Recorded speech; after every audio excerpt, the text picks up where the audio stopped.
Check, 1, 2. Check, 1, 2, check. We good. He is a little gullible, so it makes it a little bit easier to get things done. Well, I like it.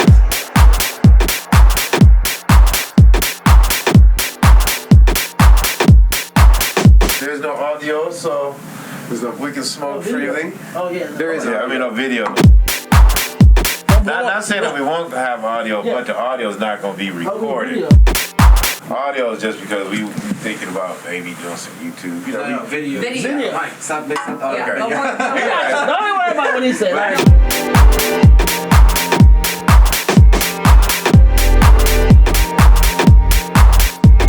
That's how we roll, bro. Hey. Shit don't change.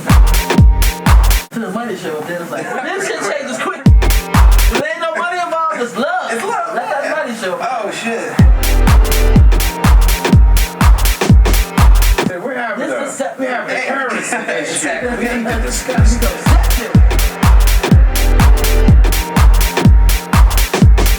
Alright, so yeah, just let me know when we're ready to get started. You're ready whenever you want. Oh, okay, so we just ready to get the people in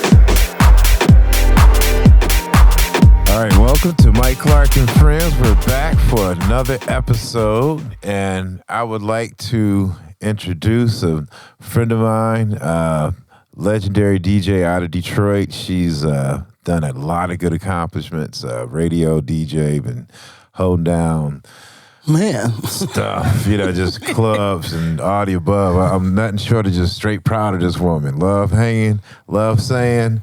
I like to introduce DJ Scent. As the crowd goes crazy. Thank you for having me. Appreciate that. Oh yeah, Mr. Mike pleasure, Clark. Pleasure is mine. Man. So basically, if you're not from Detroit, you might not know who she is, or you just may, because she is definitely a power source from here. And if not, you're going to get to know her. And this is what we're here for, to let you know some of the friends that we have out here. That's what we're trying to do. Yeah. Get that more global exposure. That's all, Yeah. let the world know and see what's going on. There it is. Yeah. So I've been hitting. not for long, not anymore. No, good stuff. Oh, yeah. Been around for, when they call you a legend, you've been there for a minute. They get the icon of legend conversation. You've been around for a long time. Got those decks in 1991, probably a little bit before some of you guys were born. But yeah, started that basement party, and ever since then took off and it's been having a ball. I mean, you've been around for a good little while. I got Man, that young, crazy handsome man back in the day. Yeah, I started. I was 12. It was like I said. It was 78 when I first got introduced to the scene. I was so young. I didn't belong in there, but I just kind of was babysat and wound up there. Todd Johnson can tell you that story. I like it. Yeah. They took good care of you, and that's what we want. Well, basically, like I told a lot of people, I'm a product of the scene because. I was coming out of, junior high school gang stuff, hanging out, just a little kid. And as I started trying to figure out who I am, I'm surrounded by all these DJs and these people and these lights, and it's all about nighttime and looking good and partying. You got a chance to hang out when they were doing the high school and college affairs and stuff like that. I missed that. Straight up. Yeah, that's the fun stuff. Yeah, I remember Todd, William Tandy, all of them, Darnell Small, they was all in high school. Yeah. And one of the fondest memories that actually made me really like them was, again, with my history, I came out of, some dumb junior high school gang stuff. Yeah. And I was just kind of used to more of a confrontational type situation when it came to just, anybody. And when I met them, they was through my older brother, Kalonji Gilbert. Nice. And I remember we were playing football, and it wasn't regular football. It's kind of like touch football, but we were playing, kind of just pretend fighting. And it was something about that really kind of changed some thoughts in my head because, where I come from, I'm waiting on somebody to Really get serious with it. Yeah, I'm ready to go ahead and do it. Yeah. But it was all just fun, and it was just no drama. And I really got a chance to really think about that when I saw it. I was like, you know what? That's what I want. I want that type of situation. And I was blessed again to be at the beginning of it and influenced a lot as far as what I became and how I am. You know what I'm saying? Sure. Give what you preach, do what you want, treat others as you want to be treated. So Well, you had found a different type of brotherhood, especially when it came to the dance and house community scene from back then. yeah, you know, it was green. You know, just Yeah. like anything. So as it's green, everybody's just happy just to be a part of the scene. There's a form of energy that comes from it. And I was 12 years old grabbing that energy. Man, discovering it. Come on now. Yeah, it's still in me, man. To this day, I try to exude the happiness that comes out of You do, DJing. and you do, and that's what it's all about. That's what you do. I mean, that's one of the things I like about you because, you know, when you play, you bring it, like, you bring this energy. Like, it's like, how can I describe DJ Sin energy? It's just like, it just makes you want to just, you know, go out there and just do motivated dances. I mean, you There it just, is. that's just where you come from, you know? I was gonna say that when you come from, well, I think the era of dance for me, you know, the Ken Collier, Dwayne Mix Bradley, Greg Yeah. Collier, Yeah. you know, these guys were really putting down energy because that's These were our forefathers. For those that don't know, Ken Collier was the most prominent in a lot of our fields, but his brother Greg Collier and the other ones that she for mentioned, all these guys, they were powerhouses when we were coming up. Just so you guys know, Yes. these are the equals to T. Scott and Man. Ron Hardy because it's from that era. This is the Detroit the history. Frankie Knuckles. Yeah, exactly. You know, when you are given the title, the Godfather of Detroit, so to speak, that you know, I tell people when you get that particular title, it's really because you've ran nightclubs, you held residencies for years where people followed you wherever you went, whatever club Ken went to. We like little pack rats were right there in there trying to hear what he did. And one of the main reasons I think that. I look back and I want to always mention him and his brother Greg. What was the clubs that him and his brother played at?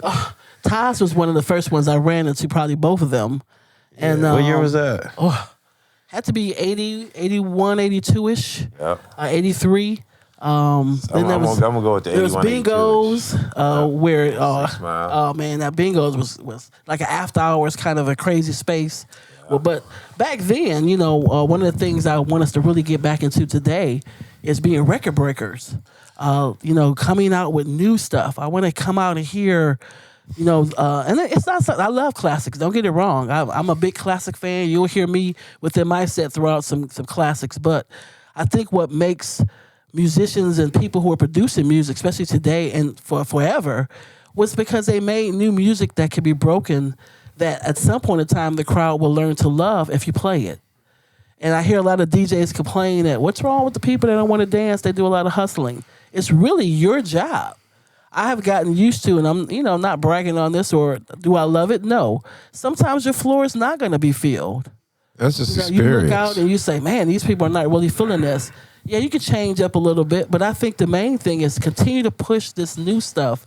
If you come out and we get to residencies and people are doing it on a more regular basis, you get kind of used to hearing it. The thing that we missed back in the day, and I know you know this, Mike, we get to the record store and we'd all buy sometimes some of the same producers' music. So Yeah. we all would collectively push this one particular producer or this particular track so everyone would kind of get familiar with it. Not to say we have to get back to that because I love the difference of what we do. Today, the topic is rhythm. The very thing that made us. The very thing that we chase every day. The rhythm started with our mother's heartbeat. The love they made to create the rhythm. The heartbeat of my mother's lullaby. You cannot take the rhythm from the people. You cannot take the rhythm from the people, because the people is the rhythm. Anytime an indigenous man walks this earth, you see rhythm, black, indigenous rhythm. I remember this guy was Eric Matthews. He did Tony Lee, Sharon Red, you know, Radar Records, Street, whatever. What was the label? Prelude, yeah, Prelude. And it was just, you know, he was all about a sound, But if you read in between the lines, like we said, if you knew who the producer was, then you can follow. He's on all these different labels, popping off Status 5 and Tony Lee and Sharon Red and, all these different cats. And Herbert Eves doing D-Train and all these, there's all these different folks. But it was coming off that one label. Right. And man, it was a smoker. That Prelude he was talking about is a smoker. Oh, man, the stories. Yeah. Say that. One day I would like to actually interview D-Train. The other day I tuned in to Teresa Hill's show, and it was a good day. Juliet Latona, she invited me at the time I was watching TV doing something. She said, "You got to tune in," and I was like, "All right, cool." And I was checking it out, and it was what's her name? Evelyn Champagne King's husband. Oh, wow. He was online with her. And also, so was D-Train. Nice. Yeah, so it was cool because, she was playing the tracks, obviously. Sure. And we all just kind of dialogue. I haven't seen D-Train in years. I haven't really spoke to him, outside of Facebook type stuff. Sure. So it was that one time we all just got a chance to camaraderie, which we haven't done maybe 20 years or so.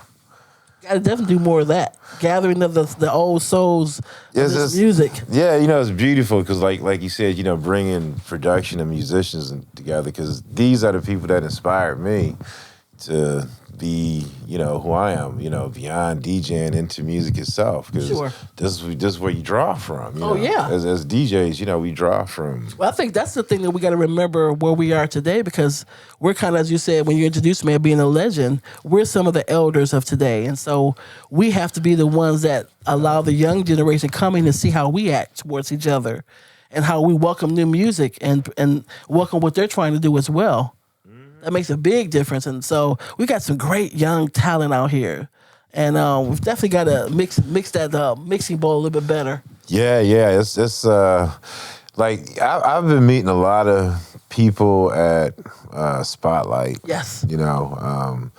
Sometimes at TV bar as well, because, we the old heads, so naturally we looking at the new breed. And, yes. I'm inspired when I look at them because, I remember for a minute I was just in my own little hole hanging out with my peers of whatever, around the world. So I'm not really paying attention to the younger generation, training. I remember they was out there, but I'm just thinking they still in training mode. And then, I went to Charivari last year, the year before something. Yes. And I got a chance to see the newer cats, and I was floored. Not mentioning a lot of people, but for instance, John Dixon. Man, he was just one in particular time. I'm just gonna bring it up. He was playing Hey Hey. He was DJing playing Hey Hey record. But he had his keyboard, so he was playing keys on top of it. And it was just the way he was playing, the way he was flowing with it. I was thoroughly impressed, and it was just like, this is the new generation. Fuck yeah. I like it. I mean, some of it we don't understand, but in the same token, not all of us are meant to be understood. And it's always something for everybody. Exactly. That's every what I rebel, love. every age. And, Yes. we know when we got to step back because it's their time to shine. Sure. We can't judge what they do because as we created techno and all this other stuff and there were so many people that was dogging it out, but if we would have listened to them, man, electronic as itself would be a whole nother who knows. Sure. Yeah, I mean at some point in time you got to stay true to what you do and if it feels right, it feels right. I love it. Yeah, good stuff. So yeah, how do we meet? I'm trying to think. Because we went question. back shoot. See, what I remember, I just remember you bursting into the scene. You came in explosive. That was the thing. That it's like, I don't know exactly when you came to see, but when you came into, my face, sure, into, my little scene or whatever, you came in powerhouse and selling, I think, CDs and doing CDs, clubs and radio stations. Started off doing cassettes. Yeah, there you go, the cassettes. I got like I said, turntables in 1991.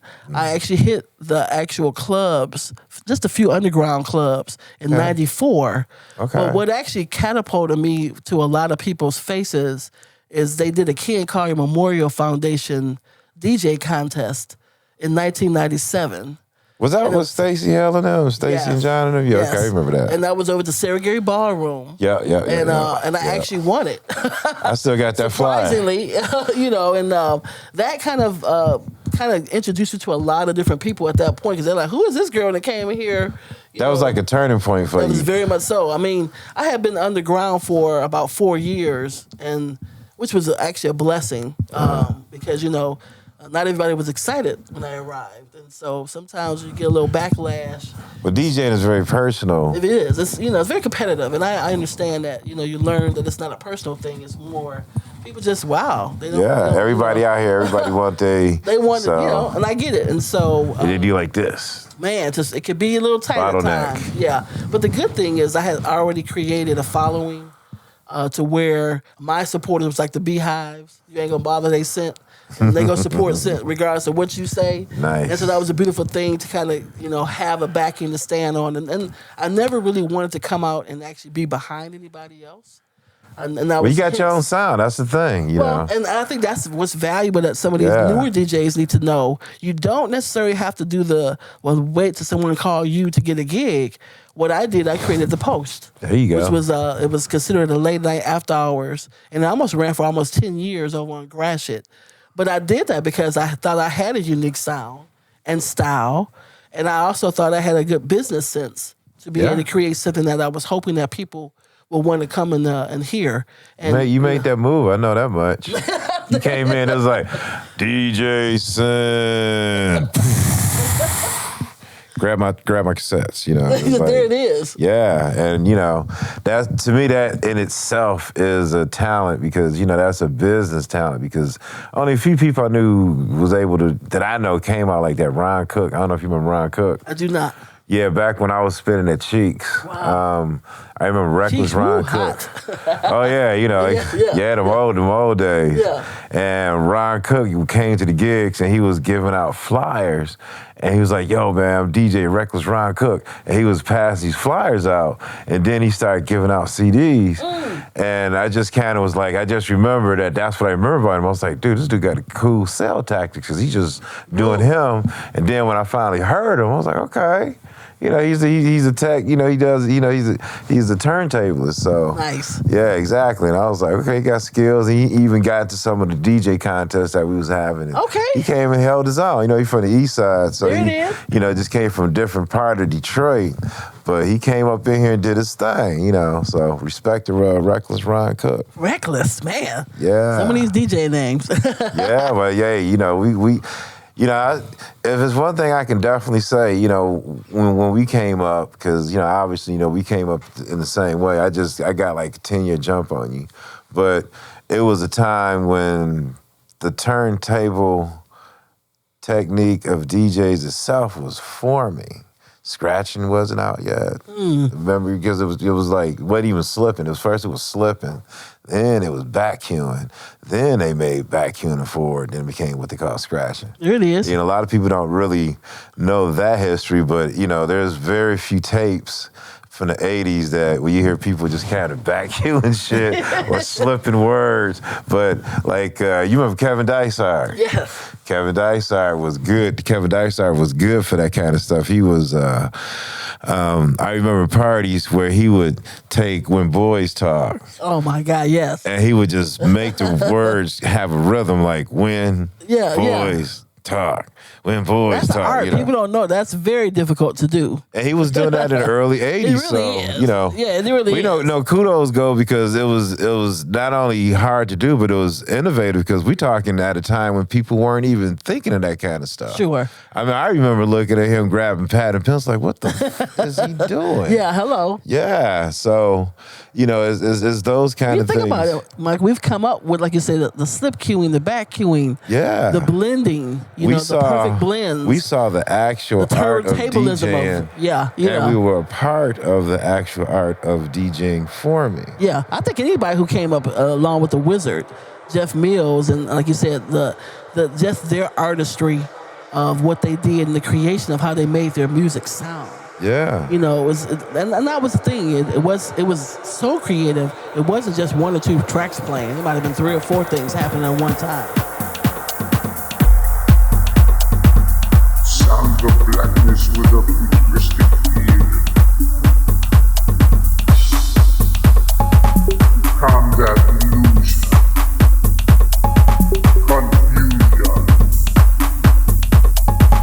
misdirection for a people in need of protection and perfection. Time to get it straight. Time to activate. See your vision in a positive state. It was, you know, at the end of the day, you're looking at young kids. You know, I was in high school. I was one of the younger ones, but, you know. They were pretty young, too. Yeah? Yeah. You know, in consideration of, you know, Sure. Derek and all them old cats. But, you know, basically, it was a time of unique innovation, you know, meaning, you know, we were given something like these drum machines. Man. And we was given these turntables. What was your first drum machine? I like it. That was a Casio sampler. Wow. And I had, let me see, it was a Casio sampler. When you say Casio, And it was a Dr. that's Rhythm. old school for Yeah, real. Casio CZ01. And it was a Dr. Rhythm Boss drum machine. It was Dr. Rhythm. It was a Dr. Rhythm. Yeah.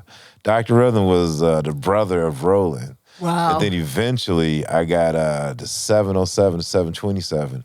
I think I either traded Mike Grant or Mike Huckabee for, because we were all DJ buddies. We used to trade stuff. We lived all down the street from each other. Isn't that incredible? The names you just threw out that are all in the same region. Well, here's the funny part. They're going to the whole Mike across 7 Mile, because here's a unique. Mike Grant lived closer to Henry Ford. Mike Huckabee lived closer off near Southfield. I lived between Greenfield, but then the same drum machine that I got from one of them, I sold to Mike Banks, who lived off of Livernois and 7 Mile the over Mikes. here. Yeah. So, you Powerful know, name right there, though. if you want to play Lotto, go ahead. Mike Grant, Man. Huckabee, Man. Banks, Clark. Very successful men. CDH. Requirement to be part of the trading? Man, Yeah. I like it. Yeah, so that's one of those crazy things that happened back then. But Well, you know, people don't really realize, and I think that's one of the things that we want to start to talk more about is our history and who knows who.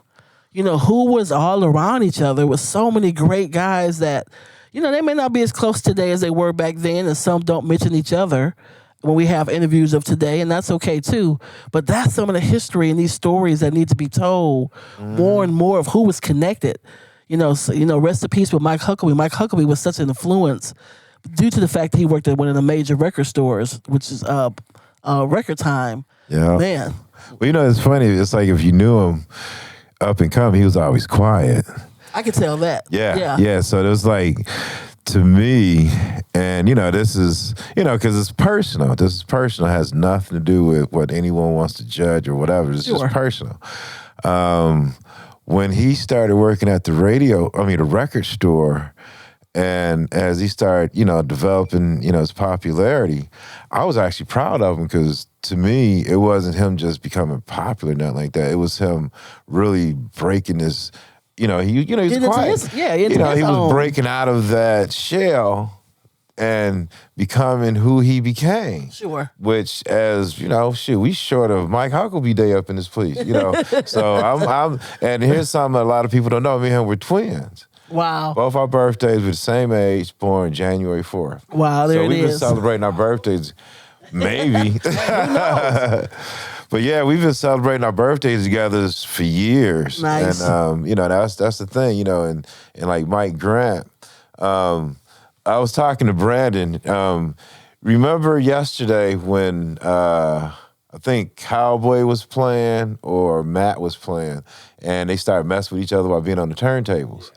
Mike Grant and this guy named Tim Mitchell, when I was DJing, because I was younger than them, and I was just coming into high school, and I was trying to be like, yeah, I know how to DJ too. Yeah, let's see what you got, you know. So I'm at the high school gym, and when I'm DJing, they go around me, and they start kind of messing with my hands and messing with the pitch control, and, you know, kind of doing that stuff when I'm doing it. Oh, they trying to jam me up, you know, just all, you know, whispering in my ear, especially Tim Mitchell. Yeah, I remember that. And but yeah, you know, it's funny because they taught me how to cut, you know, how to zone into myself, you know, and that's way important once you become a DJ, because you got to know how to tune people out, because you know, obviously cats love really you, good but at they that, just they get that thing of thinking it's you and them. They get thinking it's you and them. They like, fuck the world, fuck the speakers, listen to me talk, you know. And it's like, dude, I'm trying to do a blend right now. Can I? And that's the thing, you know, you get people. I remember even, you know, just going back into it, one time in Miami at the Winter Music Conference, it was this place called the Big Pink. Pinkies. It was right off the beach, and I was doing a party. It was like in the, I don't know, maybe the 90s or something. There it is. Going on over there, and the party was banging. It was a daytime party, beach party. Was doing our thing, and it was some girl that kind of worked her way into the DJ area, and she was sticking her hands out, acting like she was touching turntables, but she was not near it. So, you know, I'm kind of like, you know, smiling like, hey, you know, it's cool, you know, ha, ha, you know, but don't touch it. And then she kept getting like close. I was like, well, she knows just not to touch it, so I'm just not even going to go there. Yeah, you know, yeah, exactly. You would think that. I tell you this, that, you know, I looked up and I see her, ew. And it was like, I don't know, you know, it was the beach. It was like hundreds of people out there. I don't even know, it was a sea of people. That's all I got. And I remember when that happened, security lifted her up and just took her. It was so fast. I didn't even have to say security. They was already watching her. Though. Yep. I hit the button back on. Everybody was like, yeah. Yeah. We was all right there thinking, well, she looks sober. She looks of sound mind. Oh, no, she screwed up. Okay. Get her out of here. But yeah, those are things, man. That kind of stuff. You get those people that they get so caught up into thinking that they can just touch your damn tables. Man. Well, that's one of the things that people don't realize when you're doing your job. That there's a lot of other jobs you're doing at the same time, and sometimes being a psychiatrist, listening to people's problems all around you, you're like, why would you come in the booth? Doesn't he have Life enough of the to do back DJ. there with the ice? You know, but why do I have to hear this for the next 20 minutes? What is going on? That's so true. They get enough drink in them. Who's ever available, which is normally the DJ, because the DJ can't move. So they're playing, and they just know they can just try to talk to you, and you just saying yeah. Funny story. Kelly Han. Our sister. I miss my sister. Yes. But I was hanging with her one day, and she was DJing, and she had this big guy blocking her DJ booth. You know, I'm very personable. I love when people come up and speak, and I'm a hugger, so back before COVID, hugging everybody. Kelly was not. Yeah, I've been knowing Kelly all was for We grew up in high school together. She was always a personable person. So Yes, but she was not a hugger, and she's there to take care of her business. I said, Kay, what's going on with my man? She said, we cannot have people running in and out of the DJ booth. And I'm thinking to myself, really? And then I got to bigger levels. And as you do get bigger levels and do bigger you understand. events, you start to understand you might need a big guy blockage. I didn't get it at the time, but Folks get personal. They just think they can just start talking to you, and they don't give a about. They just they don't. are in the middle of their zone. Yeah. Oh man, it's like I'm pretty sure any DJ got stories. Anyone that got history, they just got stories. Exactly. We got DJ stories. What's the worst thing happened to your DJ booth? What's the worst crazy thing happened to your DJ booth? Yeah. Oh my God. Going on. I always tell people, depending on what club you play. Yep, exactly. Yeah, some clubs are a little more active. Yeah. And there's a lot happening around you. They're a lot more engaging, so to speak. Yes, I love it. But these are the stories that I love that we get a chance to share to our younger and the community that doesn't know. That's what I said, we have to have these conversations. Yep, because we can laugh experiences. about a lot of things. And like I said, we're leaving this place. You know, a lot of us are not here. I mentioned my sister Kay Han. Yep. She's a little over a year now, and it's been like Huckabee, which is 2 years. Couple years, nervous. Yeah. Feeling the mix. So many different guys. It goes on and on. So we have to really Exactly. Yes. Yeah, that way, it's always important. I've always believed in recording history because at least it's recorded, and even though it may get blocked or you can't taint it, written history has been tainted. Sure. But and even some audio can be edited like that, but for the most part, I don't think we ever trying to seize a country. So Well, the you main gotta thing, edit where we the coming more of from. us talking and the more of us getting an opportunity to share our stories, because a lot of us didn't come from the normal. I'm the generation behind the John Collins and Stacey Hales and the Melvin Hills and the Ken Colliers and the Greg Colliers. I was the generation that came after that.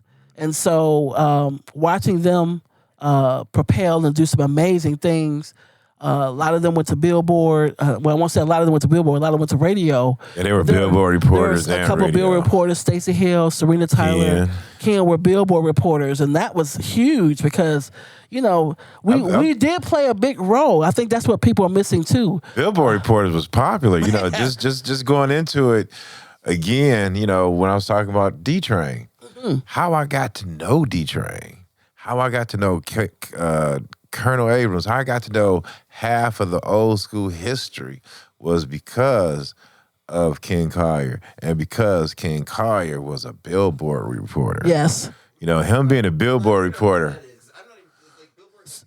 Literally. Yes. Back in the day,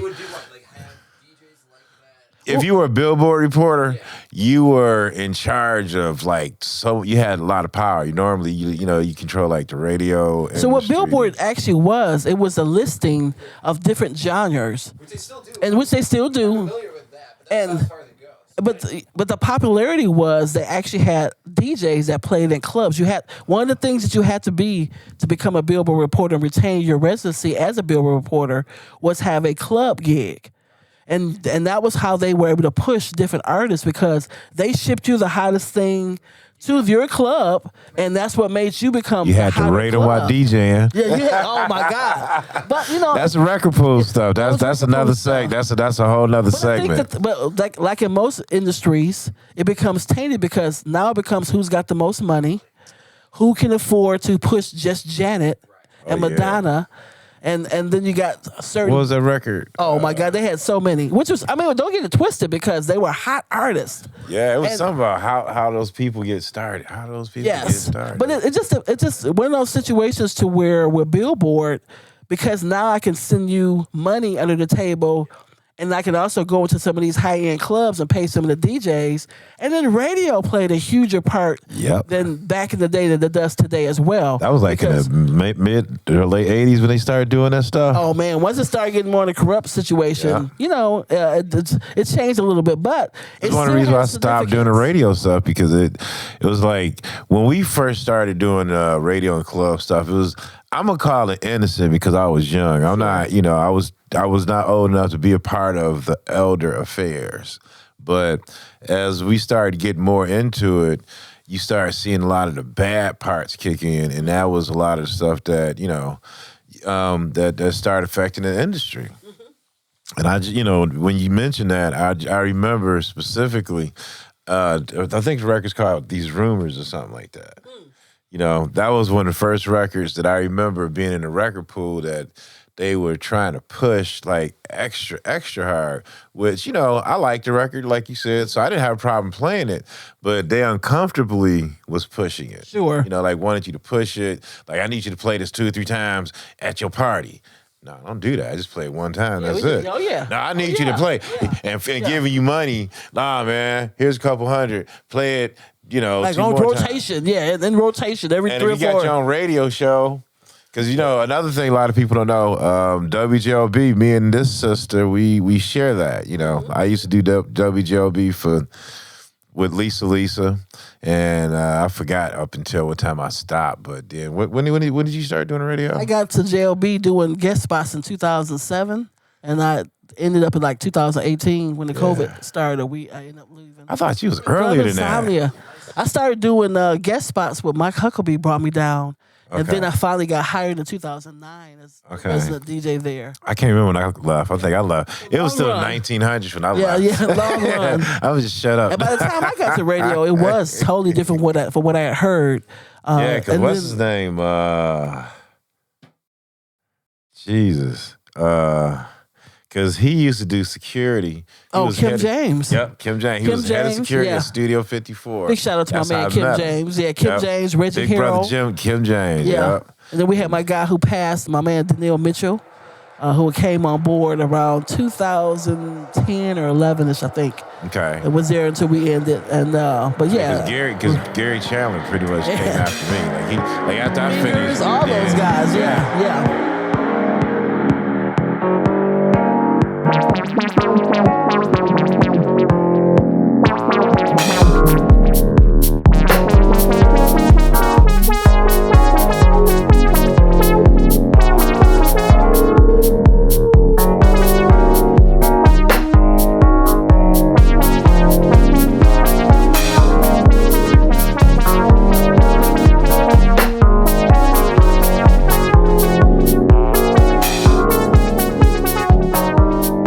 A lot of people don't know this either. Me, Gary Chandler, and Mike Huckabee, and sometimes Mike Grant would be in my basement, and we used to be on turntables. I had 3 of them, and we used to be cutting and scratching and practicing. Insane. Yeah, Yeah. I mean, like Gary. But you guys' Gary turntable was skills were another level. Well, you know, we called it the factory. Yeah, it's real talk. There's Yeah, some stories like, I'm you know, sure. Gary all they tell you stories in the basement, man. We'd be like doing martial arts and practicing, and it was competitive scratching because, you know, it was a world thing. Sure. I was so, you know, we were so far past just trying to do what was happening here. Chicago was doing some stuff. New York has some stuff going on. California has some stuff going on. So we would get the cassettes from all these radio stations from these different DJs. Man. And we hear what they was doing, and we on top of it. All right, cool. We're going to learn that too. There it is. And that was the thing. And it even got to a point where I remember it was Hitman Wilson, maybe Bad Boy Bill. Some of my boys in Chicago. Nightown, yes, sir. We had got some cassettes of Joe Cooley. Because Joe Cooley out of California, he had this wicked, stupid scratch that is when you hear it, you just can't figure it out. But it's a certain way how he always kind of flicked his wrist. And from what Mike Huckabee was saying, Mike Huckabee said, like, instead of using the fader, he actually used the channel, the line channel. Man. And, you know, I was like, maybe so. You know, I was using a fader to try to get that sound, but, you know, Look at them dissecting. yeah, that's what I'm saying. That was the thing. We got way small with stuff. I like man. it. But like I said, you know, Gary. You guys were tech heads. Yeah, you know, we talk. you know, turntable nerds, man, all day long. But Gary took that stuff home because he was a younger one, so he would take what we had and then just, he took it, chopped it up, and hit it back with us. We was like, Yeah. all right, man, we get it. Go for it, bro. I like it. To this day, he still do things. I'm just like, how the fuck did he do that? Man. You know? But I say the competitiveness allow a young person like a Gary to come into that audience and learn and be supported, you know? Mm-hmm. And that's what we got to continue. That combination. We do. Pushing.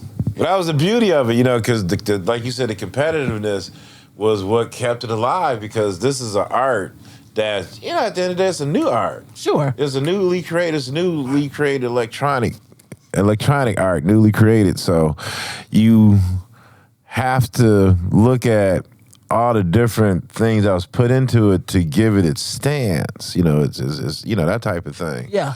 And, But let me just say in that same breath, also you have to respect the art.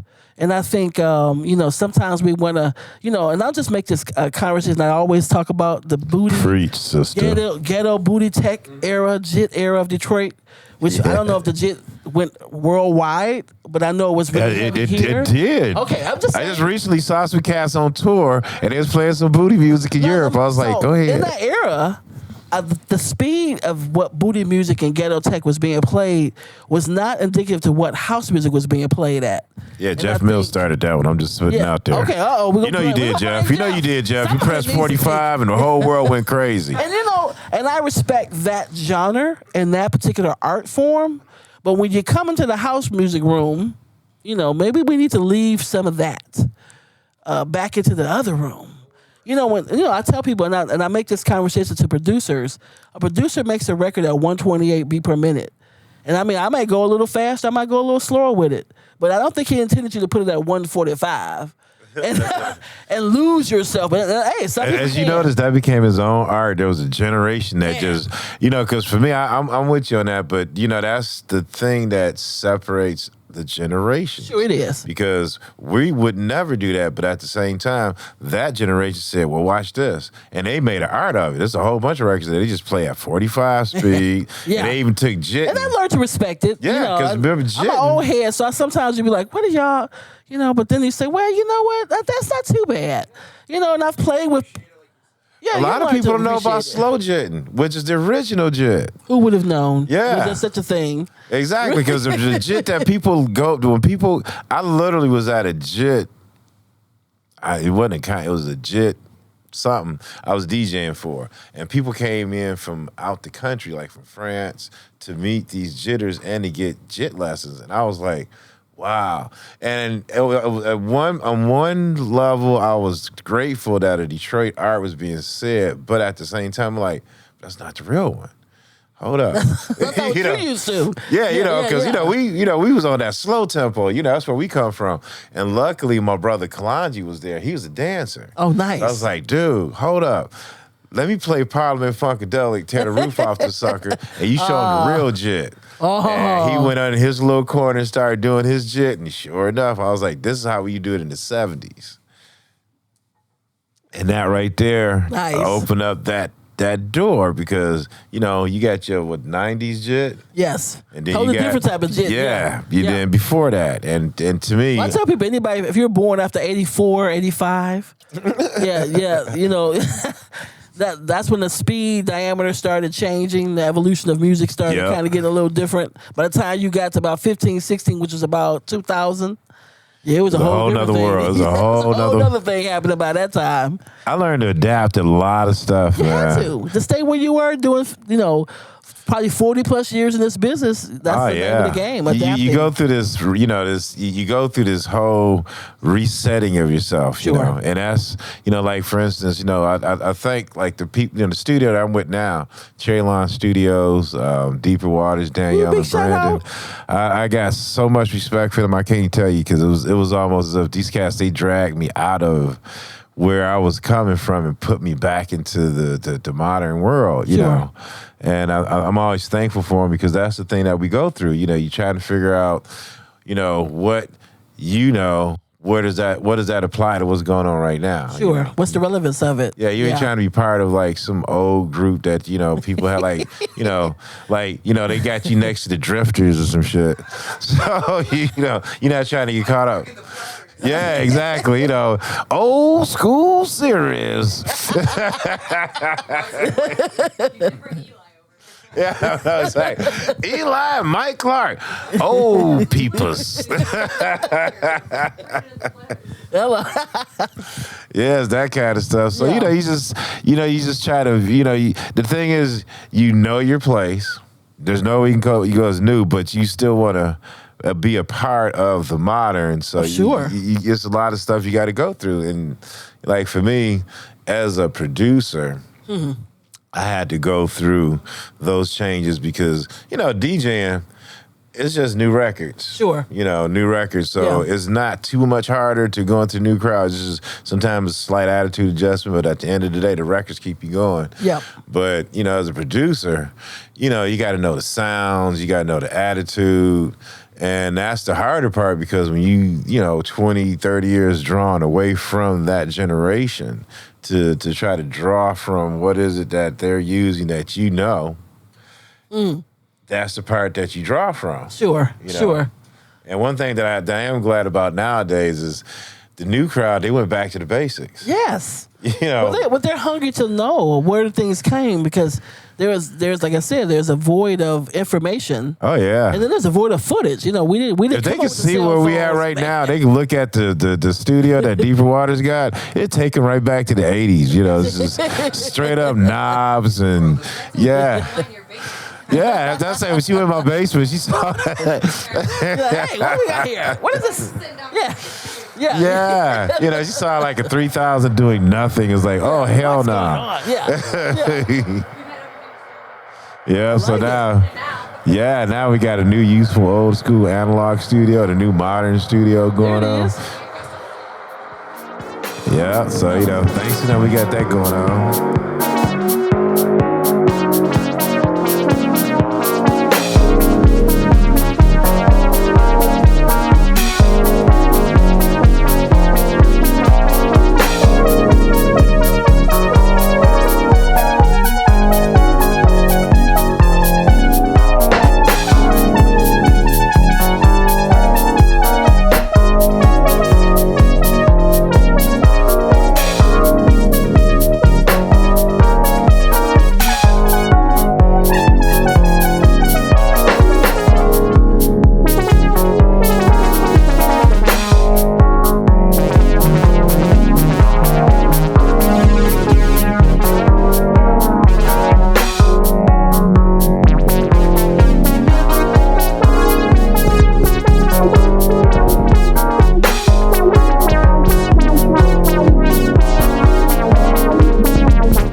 But that's what's gonna take our newest generation of youngsters.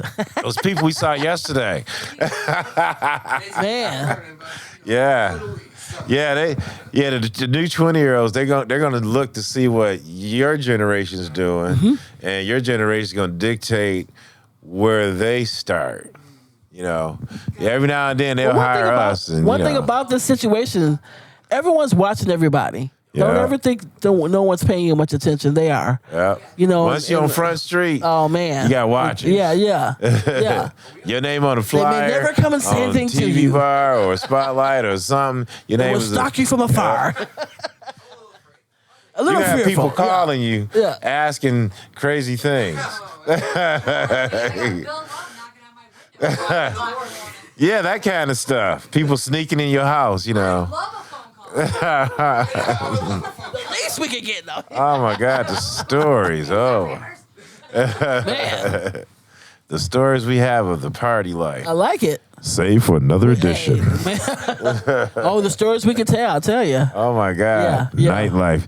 You know, Nightlife. Detroit nightlife deserves its own Netflix show. It does. It truly We need does. to get together and make that happen and talk about these great clubs that me and you have had the opportunity Oh my to God. venture into and dance and party to, and some of the DJs as well. Oh Our yeah. nightlife in Detroit, that's one of the things. It was what that- shaped us. Oh my God. Umos, Oh. like you said, Bookies, Steam Yeah. Pit.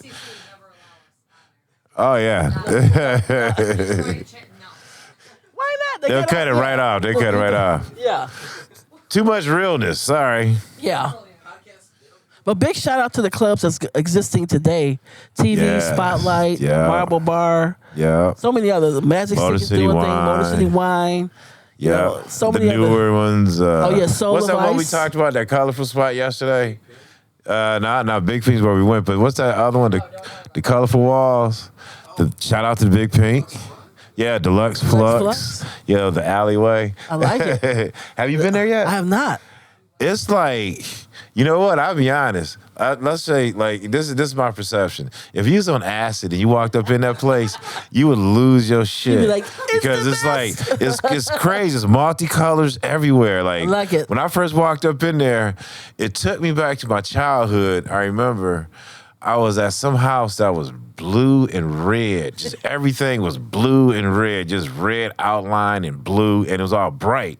And it was so cool. There it is. It was so cool. It did some weird brain thing to me as a little kid. And then when I walked in that place, it did the exact same Exact same thing. Yeah, because it's like it. just you know, like you said, just get totally stoned and go in there, Man. and then just No. just go with it. Not that I'm condoning it, but you're gonna do it anyway. So just Well. go in there and just do your thing, and you're gonna enjoy the place. Just trust me. Like it. You'll be like, oh, that's what he's talking about, trying to touch the walls and stuff, and looking at the floor and just staring all in space. That's what Deluxe Flux does to you. Nice. Yeah, we got pictures. Pull it up. Google. Well. Yes. So you got some upcoming projects coming up. I do. I'm going to have some music dropping soon. Okay. Working with some labels, trying to get some things put on, a few labels, hopefully. And I have to come and Okay. send you some stuff as well. Well, you got me, I sis. understand. But that's the whole premises of this year is to get some music back out. Okay. And then, just continue to do my thing I do every first Friday at TV. Did you make some music in the past? I have a couple of tracks on a couple of different labels out. Okay. What are they? Just in case, folks want to know. Universal Spirit, which came out on the fresh compilation for Charivari.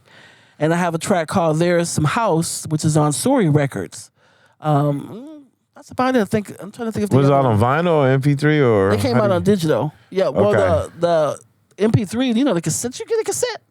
When they did the fresh compilation, they had USP. I have to give you one. I have an extra Maybe. one. But anyway, yeah, but it did came out on Tracksource, and they're It's on all Tracksource? they're all posted up on some It's of the on major Beatport links. too? Yes. Okay. Tracksource, Beatport. What Beatport. else? Spotify? Or... Spotify, I think Juno has it. But like I said, now I'm trying to put out some new stuff. Look out for DJ Scent, the producer. Yeah, get some stuff out here, and hopefully hit some other places and see the world. That's what I. And that's why she's on here, because y'all will be hearing more from her. She makes heat. Oh man, try to do a little something. Doing what you do. There it is. And what you say you got some upcoming shows coming up? I do. Well, like I say, every first Friday at TV Lounge is my residency. And I've got, you'll see me everywhere. Check me out at DJ Cent on Facebook and all those Instagram spots. I'm at DJ Cent Detroit on Instagram. Make sure you guys follow me there. You'll see where I'm at doing some stuff. I'm excited. This is going to be a DJ great Scent, year. one word if you ain't if you're not reading the thing. DJCENT. Yeah, like scent, like penny, scent. No, not like Yeah. the smelly one. Yeah, Yeah, don't get it twisted. The banging one, though. The one that means money. If it don't make dollars, it don't make Makes sense. There you go. The old model. DJ Scent.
Yeah, and then we got do we cover thoughts on the Thoughts on the current club. thoughts? Yeah, Scene?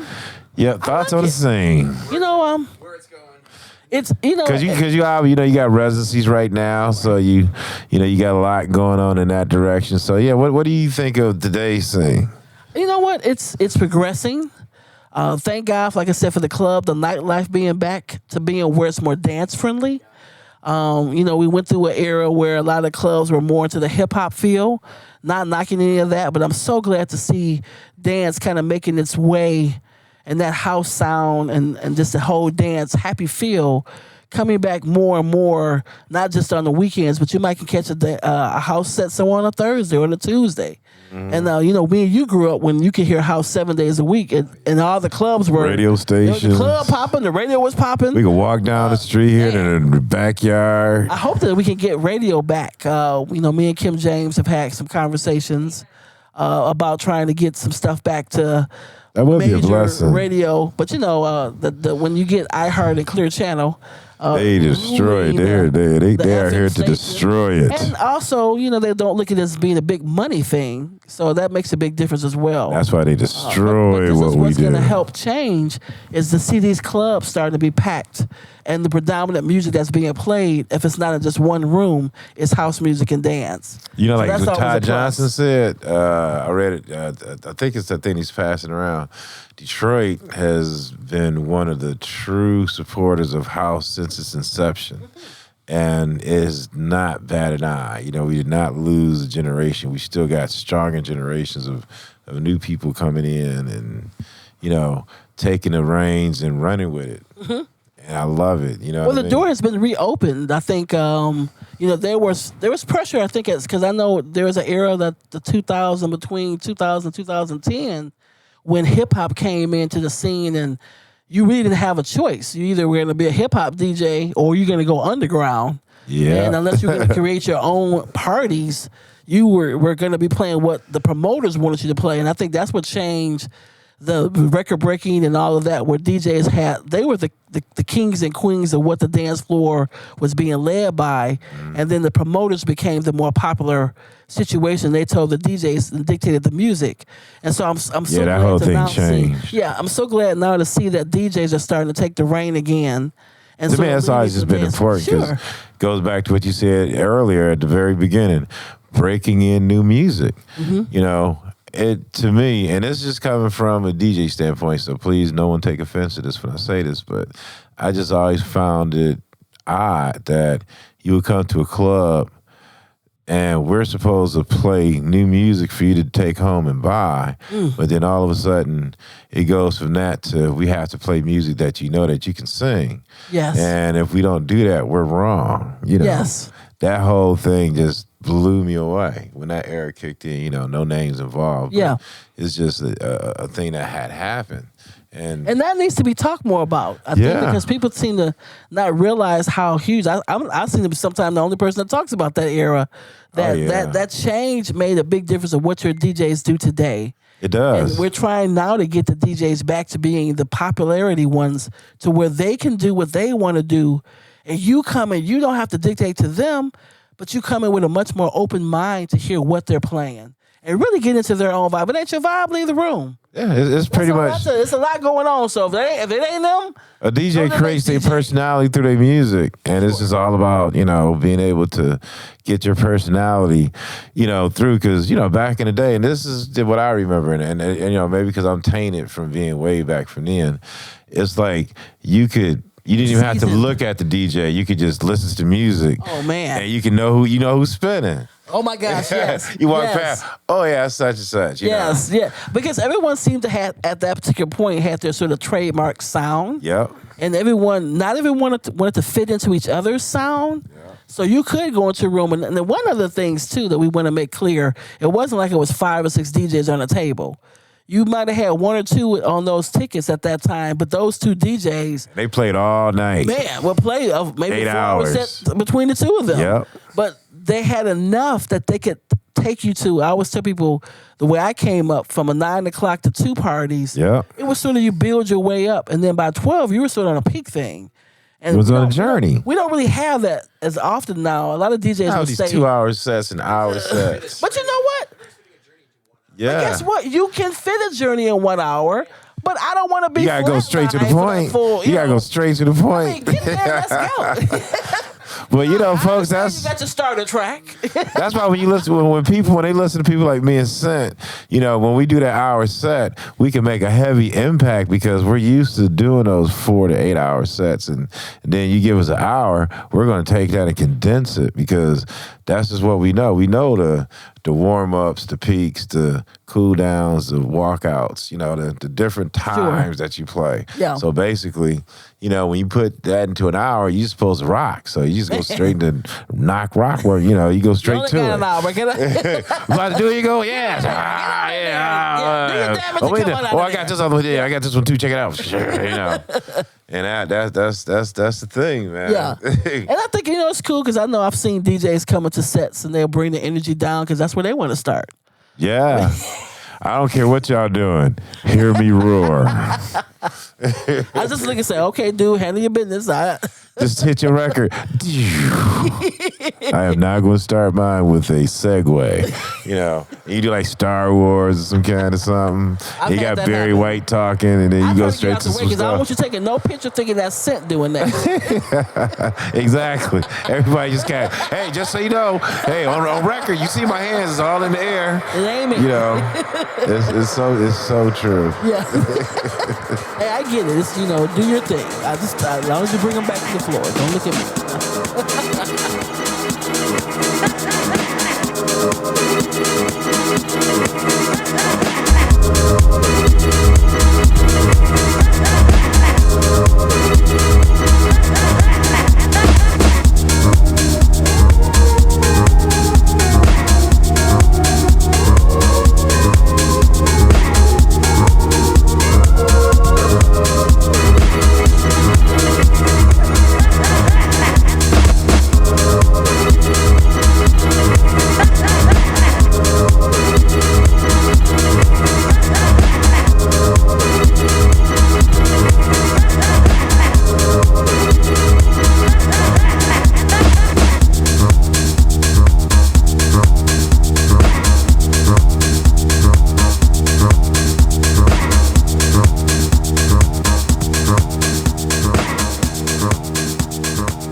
I guess that does go into like a whole nother thing, because you have DJs that, and it is an art form. So you have DJs that make a list or a routine, so to speak, before they come.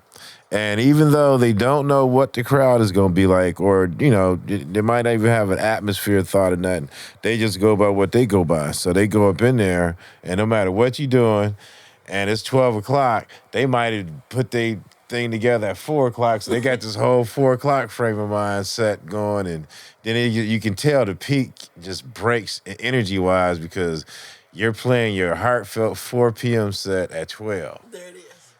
A lot of folks don't get that, but, Once again, you have to know, and that goes back to our educational levels of a younger person maybe understanding, and meaning to see. So I tell people I go out a lot more now because I want to hear what people are doing, kind of feel what the vibes are, hear different music, what other people are playing. But also, hopefully people will come to my events or parties to hear the difference of the build-ups too, because all of it is educational. What I do miss is those peak hours. Man, those DJs, I hop on at 1 o'clock and it's like, man, where we at? We are gone. The energy is at a whole nother level. And not an energy that you don't understand. Yeah, I miss those days too, man. Some of my, I remember probably the most peaked out time was when I was running around with Ken Collier. We was at the Steam Pit. And, yeah, Colonel Abrams comes in. Oh, my. And he's literally walking in. I think it was Morris's brother, but that was his manager. Okay. And he had his record vinyl copy of Music is the Answer and a poster of him, Nice. with his Colonel outfit, with the fan and all that stuff. And I was privy because I was right next to Ken, so he gave me one. And he gave me a poster, you know what I mean? And that was like one of my fondest memories because the thing about it was no one heard that record yet.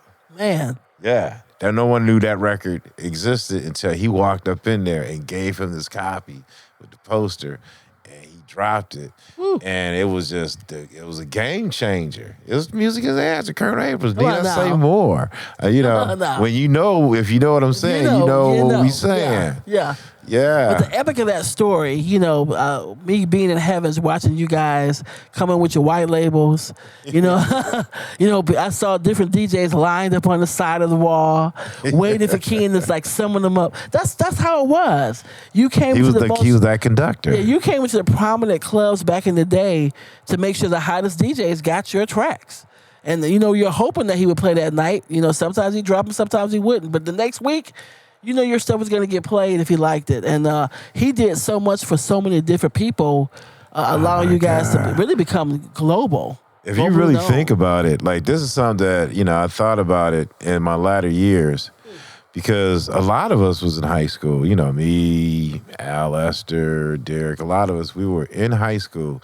So when you think about it, you got this grown man that's teaching all these high school kids how to be leaders in the DJ world. Yes. How to be on a radio station. Said. Club Yes. experience. And I mean, really, because we're at these clubs, straight clubs, gay clubs, whatever. But we're kids, and we're being supervised by him. Yes. And no matter how we look at what we were taught, when we look at the reality of it, this guy who was rearing us to start what became, this Man, I agree. Very well said. It's so much bigger when I really thought about it because ain't none of us walk around grab some high school kids and bring them to a party. Say, yeah, come on in. Yeah, you gonna start spinning. Come on. No, real talk. Real talk. Nah. We trip out looking at the 20-year-olds, let alone grabbing some 15 and 16-year-olds. I was 14, 15 years old, going to Chicago, talking to Ron Hardy, asking for Ken's name, getting his number.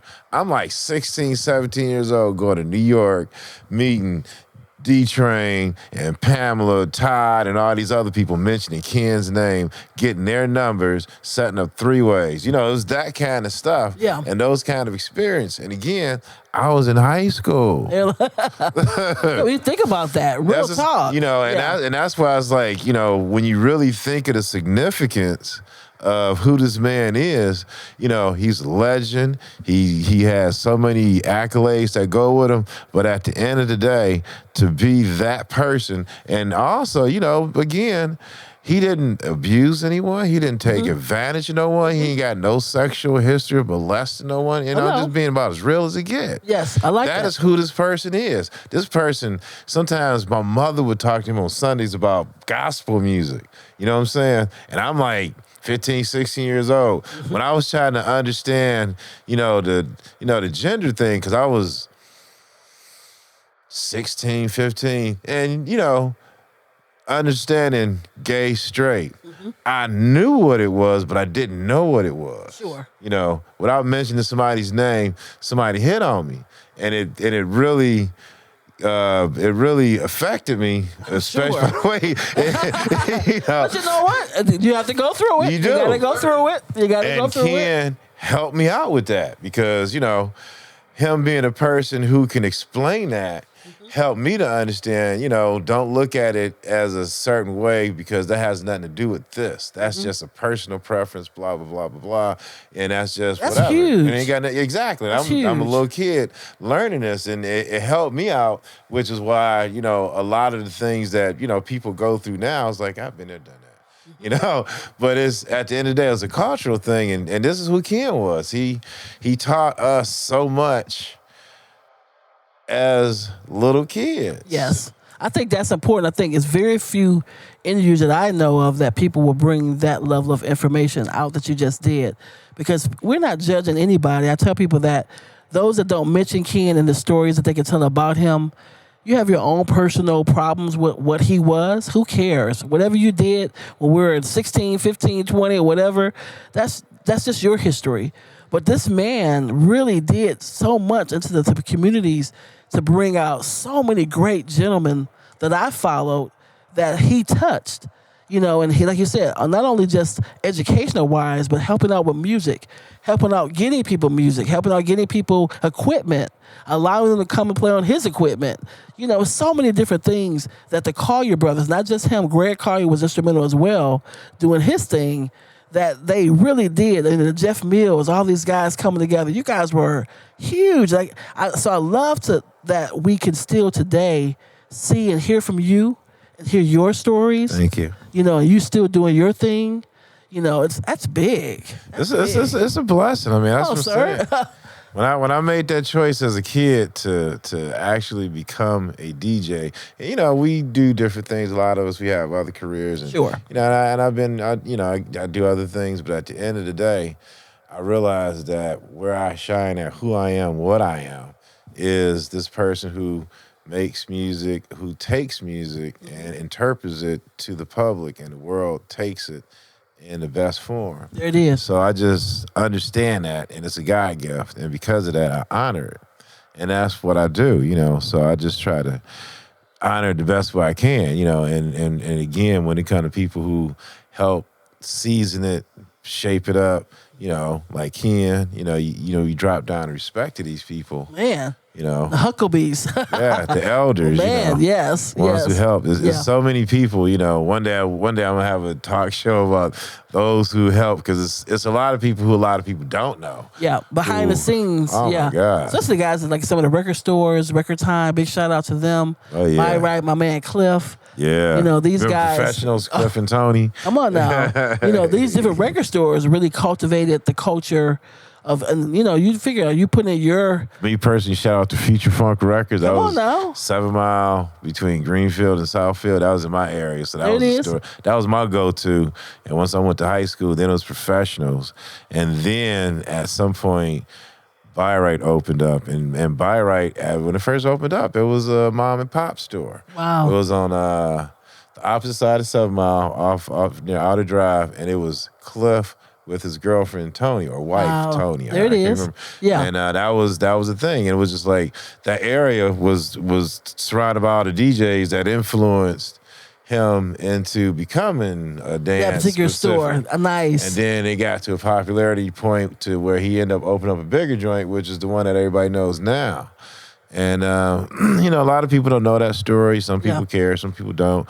But it's just, to me, important at to the end of the know. day, it's important just to kind of know everything has humble beginnings, you know, because nothing is set in path unless you just got it like that. And I have not met anyone who just had it like that. No, everybody. You know, even humble our- beginnings is by chance, and that was what happened. I don't know, but you know, I don't really think Cliff started out to become a dance conglomerate. sure. You know, Yeah, he was yeah. just selling records. Yeah. But at the end of the day, he saw it. It made sense. impactful. He invested in all the kids around him, and hey, boom, it's Cliff from Byright. Man, come on Speaks now. for itself. You come in and it's some of the greatest DJs that work there as well. You go Oh in my there. God! Yeah, shout out to them all. You know, Yeah. our brother Jeffrey Woodward for sure. Man. You know, shout outs. You know, blessings. He's suffering from certain physical things. He got some GoFundMe, so if you get a chance, look at the Jeffrey Woodward GoFundMe. He's a great brother. There it is. Be supportive. He does drum and bass, which is not our normal, but that has nothing to do with it. He's still one of the icons that come from the Cliff Byright era, and you know him to be honored. And you know they spawn. Right? Okay, let me take that back. I ain't gonna say spawn, but let's just say greats worked there. Oh my God, You know, yes. You know your Kenny Dixons and Rick Wilhite. Man. And, you know, it's so many. Terrence Parker. We all. It's a lot of us that goes up in there. But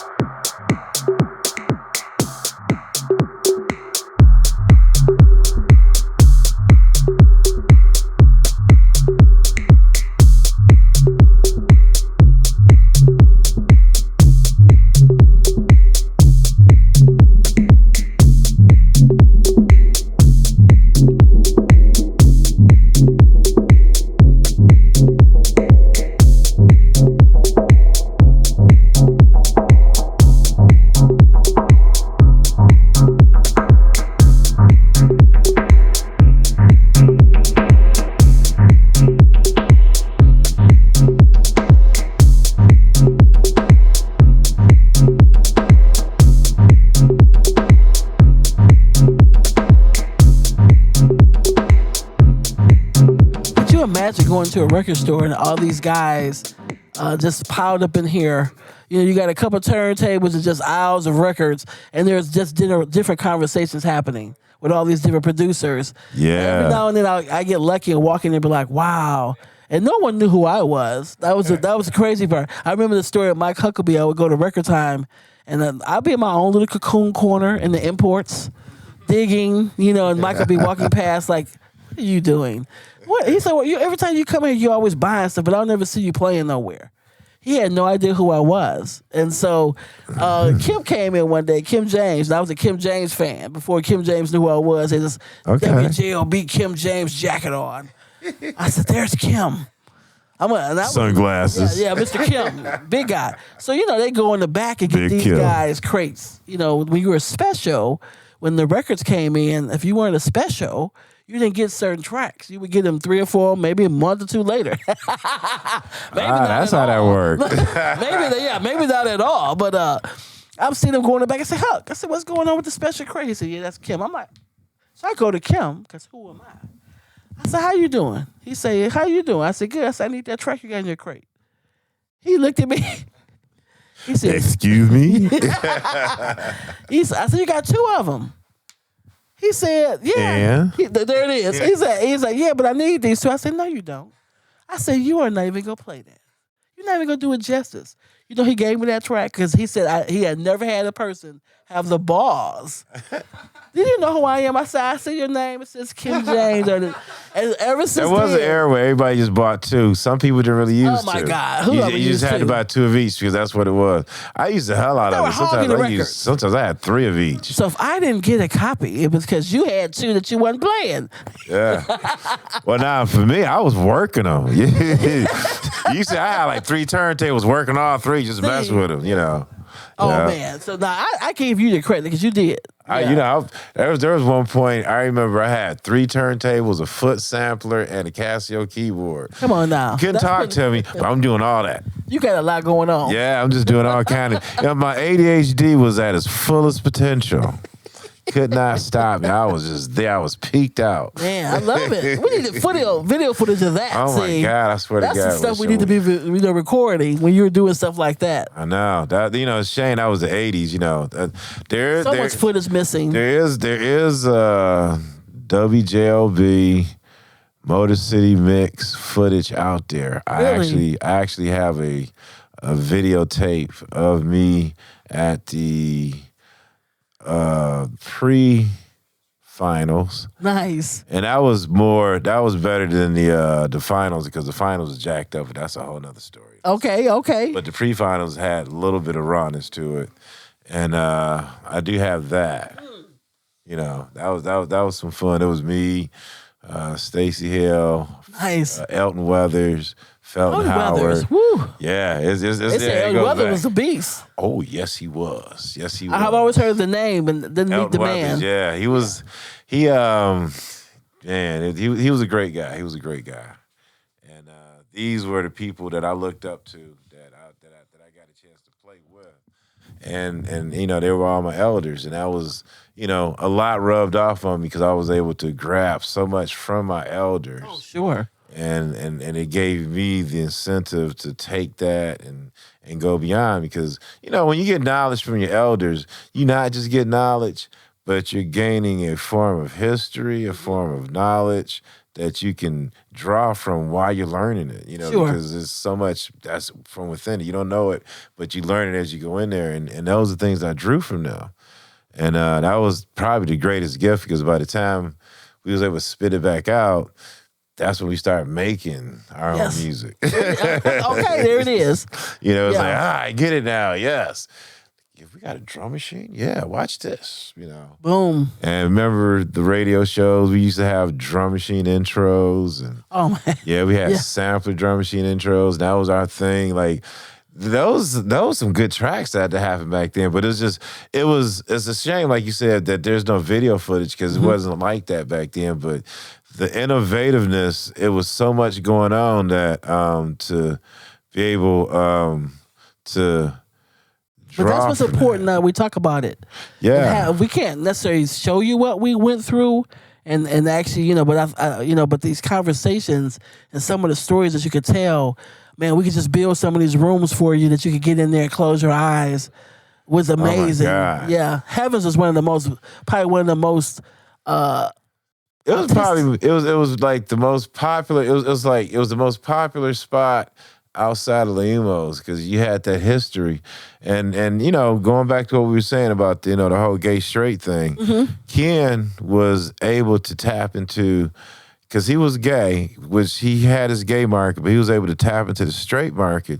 And not only tap into the straight market, but to get the straight market to go into the gay market. Yes. And everybody up under one harmony, not even thinking about it. No. And that was just, and I didn't really know that well until after he died and saw everybody else do it. Yeah. It didn't come out like, Yeah. he possessed It was a little different. Yeah. he possessed the power. But what I thought what was to me, and maybe it was the age of us, that we were more open to things at that particular point in our lives, that we didn't really care sexually what was going on. I know I didn't care. That's exactly. You don't think about none of that. He was really based upon the music and just the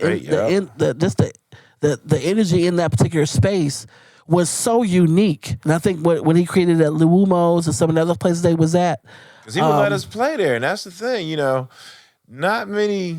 Again, this is going to the whole lot earlier, and I'm not taking again. Like you have more with everybody else, than I do. But it's just I work. I live down the street from Ken. I used to walk to his house to get records and stuff. So when I worked with him, the relationship was closer. I used to. I had a sound company at one point. At Bookies, I used to rent the sound system for Bookies, Bingos. Man, Bingos. Yeah. System was ugly. Yeah, all those ones on 6 Mile. Man. I used to rent I had a PV system, and Ken used to rent my system. 'Cause, Nice. he was known for blowing systems. So, he used to rent my system. I used to get my stuff from Russ, so we had this little thing that we used to do. And, I was blessed to grow up in his eyesight, seeing how he did the music, how he played the music, and how he did it. So it was just, I got a chance to get mentored. Yeah, my little young 16, 17-year-old ass being mentored by someone in their 40s. Yeah. Because Ken was up in age at that point. Yeah.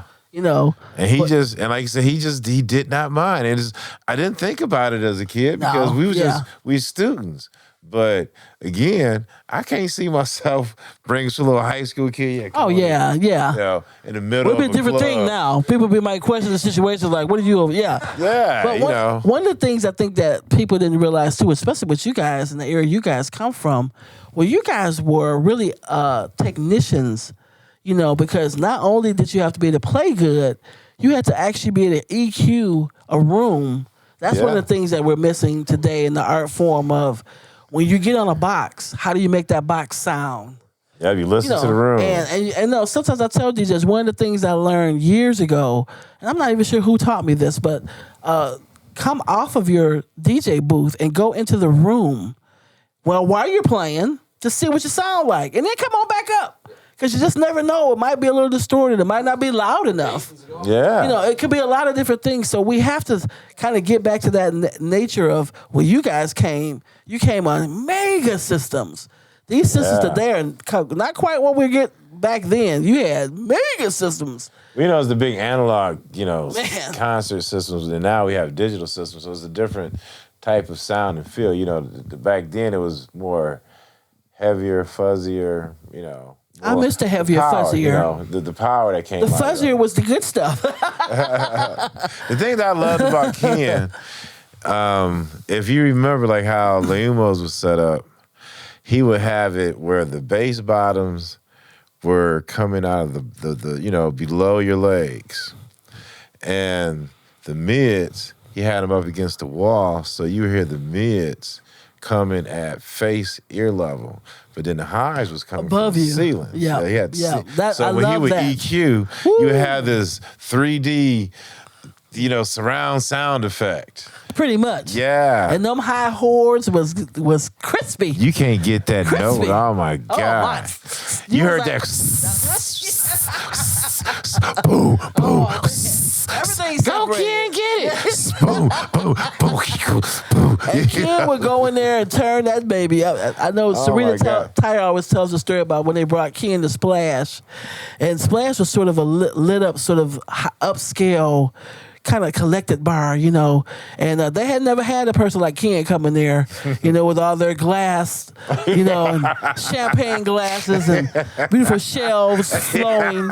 And Ken got up in there and went behind that EQ, and you already know, about 12 o'clock, they trying to hold jars and glasses back. What was that Memorex commercial? She said, "What has he went over there and done?" Serena said, "I didn't think the system could go like that." Ken had a way of coming into people's places, and man, He had get a up. natural ear. That's when they came up with the rat guards. You know, No, you got to understand, Ken was known for blowing systems. You know, that was the first thing I remember about him. Everybody who rented to Ken had to replace their woofers. Period. That's just how he taking you there. Yeah. Oh, he taking you there. Yeah, He gonna make yeah. the bitches whistle and sing. Yes, but like I said, majority of the times that you went to anything that he did, you couldn't hear when you came out. It was at least a 2-3 day. Oh yeah, well we got smart with the earplugs. The But digital, back then, digital's more flatter, but the analog, you got that fuzzy. You know, it's yeah. You know, your chest, your stomach, everything. You know, and felt it. and remember, this is before house music, so he was able to program disco, progressive, Oh, man. all the stuff that was not, electronic drums. And your ears be hurting, your chest be hurting. You know, but them you worked out. You were standing on, yeah. Oh my Yeah, God. it was a great time, and so that's the thing I do miss. And now the clubs are getting a little bit back to that. TV Lounge has one of the better systems I love. They actually have a dance field room.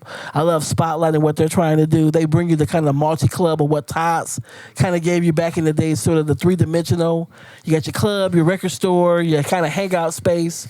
So I like that. You know, it's good to see Detroit progressing back into, like I said, back into a dance era. I hope. Yeah, more about the music. I don't know if it's gonna get that, because if we don't get rid of some of these phones now, that's just the era. That's just what we got now. So Air and time. Man. All right, so now I want to thank you for coming to the show. Thank you for having me. Oh, that was a pleasure. I mean, thank you for help hosting. You brought out stuff. You you got your own show. I do not. I need one. Yeah, you do. Yeah, well, we definitely need. We need a DJ Scent show. But yeah, I want to thank you for coming in and doing the interview. It was a pleasure. And Thank you. yeah, First Fridays at TV Bar. Go check her out. Google her up, DJ Scent. Tell them your email address and website DJ and all Scent that. Detroit on Instagram. That'll give you all the links to all my sites. DJCent.com as well. That's DJCENT. Detroit, what up? That's right. Google DJ Scent Detroit and then you'll get her. You get me. Thank you.